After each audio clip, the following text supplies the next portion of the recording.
Hi అండి. ఈరోజు మనం 6th క్లాస్లో 4వ లెసన్ అయిన ఆంధ్రప్రదేశ్ భూస్వరూపాలు అనే లెసన్లోని బిట్స్ గురించి తెలుసుకుందాం.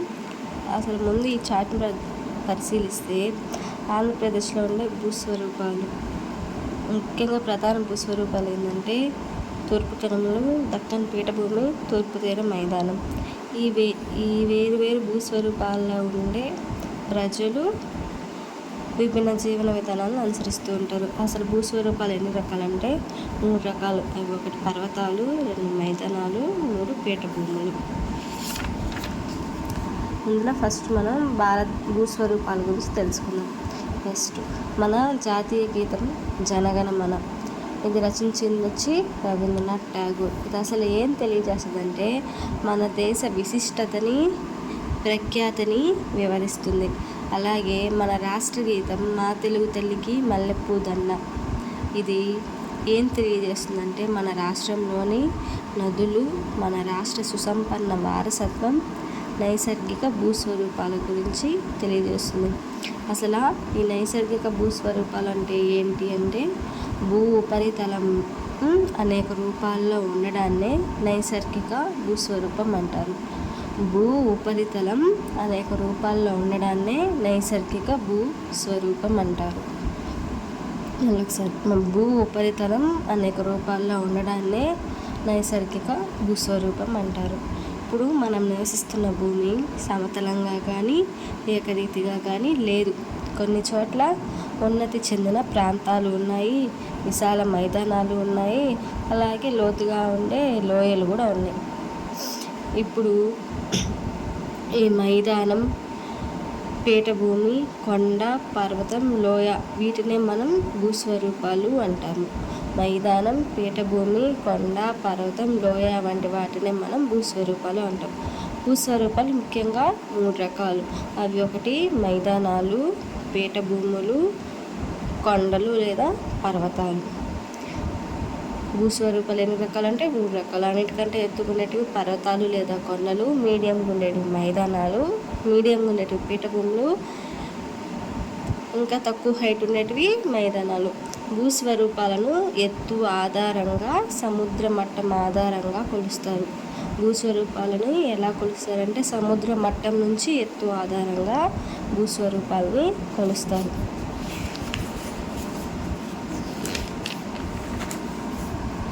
అన్నిటికంటే ఎత్తుకునేటివి పర్వతాలు, పర్వతాల కంటే కొంచెం ఎత్తు తక్కువ ఉండేటివి కొండలు, కొండల కంటే ఎత్తు తక్కువ ఉండేటివి పీఠభూములు, పీఠభూమి కంటే ఎత్తు తక్కువ ఉండేటివి మైదానం. వీటన్నిటిని ఎక్కడి నుంచి కొలిచారంటే సముద్ర మట్టం ఆధారంగా. కాబట్టి నైసర్గిక భూస్వరూపాలు అనే వాటిని వేటి ఆధారంగా నిర్ణయిస్తారు అంటే సముద్ర మట్టం నుంచి ఎత్తు ఆధారంగా. దీన్నే MSL మీన్ సీ లెవెల్ అంటారు. ఇప్పుడు అన్నిటికంటే ఎత్తుగా ఉండే పర్వతాల గురించి తెలుసుకుందాం. భూ ఉపరితలం పైన సహజమైన అత్యధిక ఎత్తు కలిగిన ప్రాంతాలు పర్వతాలు. అత్యధిక ఎత్తు కలిగిన ప్రాంతాలు పర్వతాలు. ఇవి కింది భాగంలో విశాలంగాను, పై భాగంలో చిన్న శిఖరాన్ని కలిగి ఉంటాయి. ఇవి పరిసరాల కంటే బాగా ఎత్తులో ఉంటాయి. పర్వతాలపైన ఎత్తుకు వెళ్ళే కొద్దీ శీతోష్ణ స్థితి చల్లగా ఉంటుంది. భారతదేశంలో ఉండే పర్వతాలు హిమాలయాలు. అదే మన ఆంధ్రప్రదేశ్ రాష్ట్రానికి వస్తే ఇక్కడ ఎత్తైన భూస్వరూపాలు ఏంటంటే కొండలు. మళ్ళీ ఒకసారి పర్వతాలు భూ ఉపరితలం పైన అత్యధిక ఎత్తు కలిగి ఉన్న ప్రాంతాలు. ఇవి కింది భాగంలో విశాలంగాను, పై భాగంలో చిన్న శిఖరాన్ని కలిగి ఉంటాయి. పరిసరాల కంటే బాగా ఎత్తుగా ఉంటాయి. ఈ పర్వతాలపై పైకి వెళ్ళే కొద్ది శీతోష్ణ స్థితి చల్లగా ఉంటుంది. భారతదేశంలో ఉండే పర్వతాలు వచ్చి హిమాలయ పర్వతాలు. నెక్స్ట్ పీఠభూములు అనగా ఎత్తుగా ఉండి సమతలంగా ఉండే ప్రదేశాలు. ఎత్తుగా ఉండి సమతలంగా ఉండే ప్రదేశాలు పీఠభూములు. అదే ఎత్తుగా ఉండి పై భాగంలో శిఖరాన్ని కలిగి ఉండేటివి పర్వతాలు. ఇవి పరిసరాల కంటే ఎత్తుగా ఉంటాయి కానీ సమ ఉపరితలం కలిగి ఉంటాయి. సమ ఉపరితలం ఇవి వచ్చి శిఖరాన్ని కలిగి ఉంటాయి. పీఠభూములు 1 లేదా అంతకంటే ఎక్కువ వైపులు కూడా నిటారుగా ఉండి సున్నితమైన వాళ్ళని కలిగి ఉంటాయి. సున్నితమైన వాళ్ళని కలిగి ఉండేటి వచ్చి పీఠభూములు. ప్రపంచంలో అత్యంత ఎత్తులో ఉన్న కొన్ని పీఠభూముల్లో శీతోష్ణ స్థితి కఠినంగా ఉండి నివాసయోగ్యమైన పరిస్థితులు లేవు. అదే తక్కువ ఎత్తులో ఉండే పీఠభూముల్లో అయితే నివాసానికి అనుకూల పరిస్థితులు ఉన్నాయి. పీఠభూముల మధ్య ఎత్తులో కొన్ని వందల మీటర్ల వ్యత్యాసం ఉంటుంది. అగ్నిపర్వత మూలానికి చెందిన దక్కన్ పీఠభూమి భారతదేశంలో అతి ప్రాచీన పీఠభూమి. రాయలసీమలో అధిక భాగం దక్కన్ పీఠభూమికి చెందింది. ఇప్పుడు పీఠభూములు ఖనిజ సంపదను కలిగి ఉంటాయి. అందువలన ఎక్కువ భాగం గనులు పీఠభూముల్లోనే ఉంటాయి. పీఠభూములు ఏముంటాయి? సున్నప్రాయి, మాంగనీస్, రాతినార, ఇనుప ఖనిజం, బంగారం, వజ్రాలు, గ్రాఫైట్, డోలమైట్, క్వార్ట్జ్, సిలికా మొదలగు ఖనిజాలన్నీ పీఠభూమి ప్రాంతాల్లోనే లభిస్తాయి.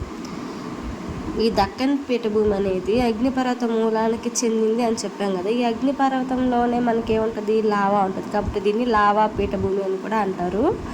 ఈ లావా పీఠభూములు ఏ నేలను కలిగి ఉంటాయంటే నల్లరేగడి నేలలను కలిగి ఉంటాయి. అందువల్ల పత్తిని పండించడానికి అనుకూలమైన ప్రాంతాలు. మళ్ళీ ఈ పీఠభూములు వచ్చినప్పటికీ సుందర దృశ్యాలతో ప్రధాన పర్యాటక ఆకర్షణలుగా నిలిచున్నాయి. ఈ పీఠభూములు సముద్ర మట్టం నుంచి 4000 నుంచి 6000 మీటర్ల ఎత్తు కూడా ఉండొచ్చు. సముద్ర మట్టం నుంచి 4000 నుంచి 6000 మీటర్ల ఎత్తులో ఉండే పీఠభూమి ఏదంటే టిబెట్ పీఠభూమి. ఇది ప్రపంచంలోనే ఎత్తైన పీఠభూమి. చోటా నాగ్పూర్ పీఠభూమిలో లభించే ఖనిజాలు వచ్చి ఇనుము, బొగ్గు, మాంగనీస్. చోటా నాగ్పూర్లో ఇనుము, బొగ్గు, మాంగనీస్ నిల్వలు అధికంగా ఉన్నాయి. నెక్స్ట్ మైదానాలు. సముద్ర మట్టం నుంచి గరిష్టంగా 200 మీటర్ల ఎత్తులో మాత్రమే ఉండేటివే మైదానాలు. ఇవి ఎలాగుంటాయి? సమతలంగా ఉంటాయి. వీటిలో ఎక్కువ జనసాంద్రత ఉంటాయి. సారవంతమైన నేలలు ఉంటాయి కాబట్టి ఉత్పాదకత ఎక్కువగా ఉంటుంది. రవాణా సౌకర్యాలు కూడా ఉంటాయి.